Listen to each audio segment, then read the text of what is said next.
అండి, welcome back to our channel Telugu kitchen. మన కిచెన్లో మనం చేయబోయే వంట ఏంటంటే జీరా రైస్. దీనికోసం ఒక స్పూను జీరా తీసుకున్నాం, జీలకర్ర. దాంతోపాటు దానికి ఈక్వల్గానే షాజీరా కూడా తీసుకోవాలన్నమాట. ఆ రెండు కలిపి తీసుకుంటేనే జీరా రైస్ అనేది టేస్టీగా ఉంటుంది. ఆ రెండు మనం ఇప్పుడు ఫస్ట్ చూడండి, జీలకర్ర తీసుకున్నాం ఒక స్పూను, షాజీరా కూడా ఒక స్పూన్, రెండు ఈక్వల్ క్వాంటిటీలో తీసుకోవాలి. ఓకేనా? ఈ రెండింటిని ఇప్పుడు మనం నానబెట్టుకోవాలి.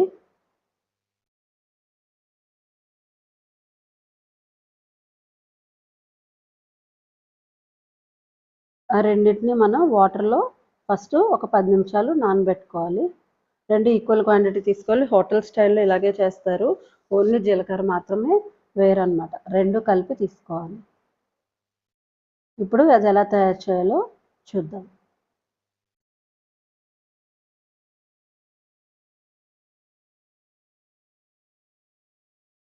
ఇప్పుడు రైస్ మనం వండుకొని పెట్టుకున్నాము, ఒక కప్పు. దాన్ని పొడి పొడిగా వండుకోవాలన్నమాట. ఆయిల్ వేస్తే మనకి పొడి పొడిగా వస్తుంది కదా, బిర్యానీ రైస్ లాగా. మీకు బాస్మతి ఉంటే కనుక బాస్మతి రైస్తోనే చేసుకోవచ్చు. బాగా పొడి పొడిగా వండుకొని ఫస్ట్ ఆరబెట్టుకోవాలి రైస్ని. ఇప్పుడు స్టవ్ ఆన్ చేసుకుందాం. దాన్ని సాట్లో పెట్టుకొని కళాయి పెట్టుకోవాలి. కళాయి వేడెక్కిన తర్వాత అందులో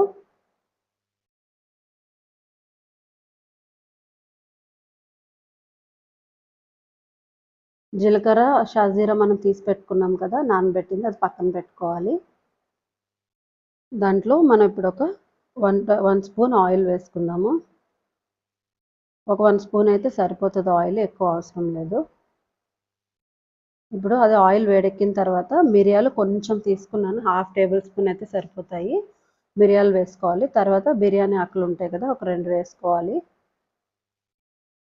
అవి కొంచెం వేడెక్కనివ్వాలి. అవి కొంచెం వేగాలన్నమాట, ఎక్కువ అవసరం లేదు, లైట్గా వేగితే సరిపోతుంది. ఇప్పుడు అందులో ఒక 4 పచ్చిమిరపకాయలు ఇలా చీల్చుకొని వేసుకోవాలి.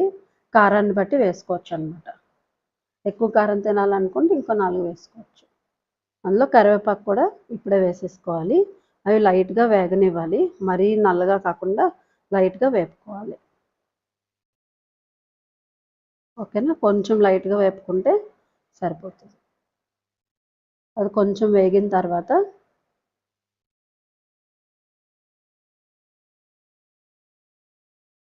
జీరా రైస్ హోటల్ స్టైల్లో చేసుకున్నాం, చాలా టేస్ట్గా ఉంటుంది. ఇందాక నానబెట్టుకున్నాం కదా జీలకర్ర, షాజీరా, రెండు అందులో వేసేసుకోవాలన్నమాట తాలింపులో. అది లైట్గా వేగనివ్వాలి, కొంచెం పచ్చివాసన పోయే వరకు వేపుకుంటే సరిపోతుంది. చాలా టేస్టీగా ఉంటుంది రైస్. లంచ్ బాక్స్ కూడా మనం పెట్టుకోవచ్చు. దీంట్లో మీరు బంగాళాదుంప కూరైనా చేసుకొని తినచ్చు అన్నమాట. కుర్మా బాగుంటుంది దీంట్లోకి. ఇప్పుడు కొంచెం సాల్ట్ కూడా వేసేసుకుందాం, రైస్కి తగినట్లు ఇప్పుడే వేసేసుకోవాలి. తర్వాత కావాలంటే మనం రైస్ వేసుకున్నా కూడా వేసుకోవచ్చు. దాన్ని ఫస్ట్ వేసేసుకొని తర్వాత అడ్జస్ట్ అయినా చేసుకోవచ్చు. నేను సాట్లో పెట్టుకున్నాను కదా, మీ పాత్రను బట్టి మీరు అది అడ్జస్ట్ చేసుకోండి మాడిపోకుండా. నేను 400లో పెట్టుకున్నాను, తర్వాత కావాలంటే పెంచుకుంటున్నాను అనమాట. మీకు కూడా అది వేగేదాన్ని బట్టి మీరు పెంచుకోవచ్చు. అది బాగా వేగనివ్వాలి. అది మాడిపోకుండా మంచిగా వేపుకున్న తర్వాత, అవన్నీ వేగిన తర్వాత మనం రైస్ వేసుకోవాలి. రైస్ మాత్రం పొడి పొడిగా ఉండేలాగా చూసుకోండి, అప్పుడే టేస్ట్ అనేది బాగుంటుంది. మాడిపోతుంది అనుకుంటే తగ్గించుకోండి. ఇప్పుడు పొడి పొడిగా వండుకున్న రైస్ మొత్తం అందులో వేసేసుకుందాం. బాస్మతి రైస్తో అయితే ఇంకా చాలా టేస్టీగా ఉంటుంది. ఎట్లుంటుంది అంటే మనం ఇంకా హోటల్లో తెచ్చుకున్నట్లే ఉంటుంది. హోటల్లో ఎలా అయితే ఉంటుందో జీరా రైస్ అలా ఉంటుంది. మన ఇంట్లో కాబట్టి ఈ రైస్ అనేది వేసుకున్నాము. మీకు ఇంట్లో ఉంటే కనుక బాస్మతి రైస్ యూస్ చేసుకోవచ్చు. ఇది మొత్తం ఒకసారి సాల్ట్ అన్నీ చూసుకొని అడ్జస్ట్ చేసుకొని మొత్తం కలిసేలాగా కలిపేసుకుందాం. అది కలిపేటప్పుడు మీకు మాడుతుంది అనిపిస్తే కనుక తగ్గించుకోండి, కానీ హై ఫ్లేమ్లోనే మొత్తం రైస్ అంతా మనకు ఫ్రైడ్ రైస్కి ఎలా అయితే వేపుకుంటామో అలా పొగలు వచ్చేటట్లుగా ఈ రైస్ని మనం వేడి చేసుకోవాలన్నమాట. మొత్తం ఫ్రై చేసుకోవాలి. రైస్ని బాగా వేడిగా ఉండాలి, అప్పుడే టేస్ట్ అనేది బాగుంటుంది.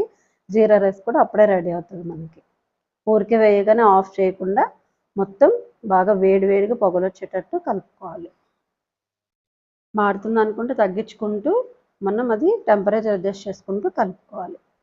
వేడెక్కిన తర్వాత మనం ఆఫ్ చేసేసుకోవచ్చు.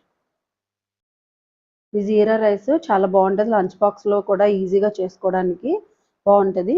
దీంట్లో మనం షేర్వా చేసుకున్న మన ఛానల్లో ఉంది చూడండి. షేర్వా వేసుకున్నా కూడా చాలా టేస్టీగా ఉంటుంది. సింపుల్గా అయిపోతుంది. ఎప్పుడైనా టైం లేదనుకున్నప్పుడు లంచ్ బాక్స్ కూడా మన పిల్లలకు పెట్టడానికి కానీ ఎవరైనా పెద్దవాళ్ళకైనా చేసుకోవడానికి బాగుంటుంది అన్నమాట.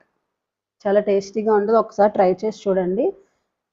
దీంట్లో లాస్ట్లో కొత్తిమీర చల్లేసుకుంటే మన డిష్ రెడీ అయిపోయినట్లే.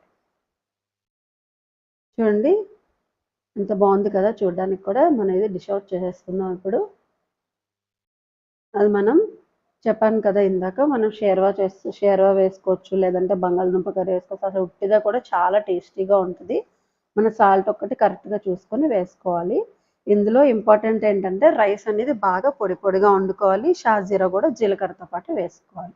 అప్పుడేది చాలా టేస్టీగా ఉంటుంది. టేస్ట్ చూస్తున్నాను, చాలా బాగుంది. మీరు కూడా ఒకసారి ట్రై చేయండి. నా ఛానల్ సబ్స్క్రైబ్ చేసుకోండి. సబ్స్క్రైబ్ చేయకుండా చాలామంది చూస్తున్నారు. సబ్స్క్రైబ్ చేసుకోండి. వీలైనంత మందికి ఈ మన ఛానల్ని షేర్ చేయండి. ఈ వంటలు బాగుంటే కనుక మీకు ఏదన్నా కావాలంటే కామెంట్ చేస్తే మళ్ళీ చేస్తాను. ఓకేనా? ఈ వీడియో నచ్చినట్లయితే లైక్ చేయండి, షేర్ చేయండి, కామెంట్ చేయండి. Thanks for watching.